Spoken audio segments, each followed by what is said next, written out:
When we take ukemi, we're sort of hanging from the arm that's trying to stretch us. Like grabbing on as if you're hanging on a cliff. Your weight is just pulling down. You're suspended from Uke's hand, from Nage's hand, and trying to, so pulling down and Uke's trying to pull up. That's incorrect.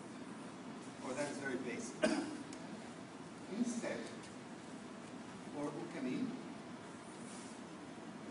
once he stretches, he pushes down, not pushes up to hold, he pushes down. As he pushes down, I push up. Okay, between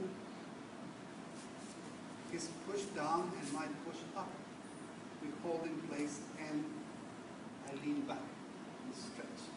And normally we stretch front of the legs. So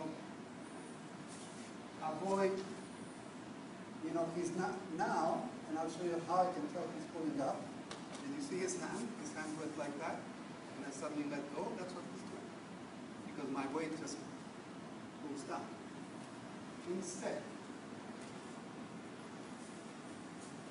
as I stretch, he pushes down, I push up. And if I let go, that's right, if I let go, he hits me.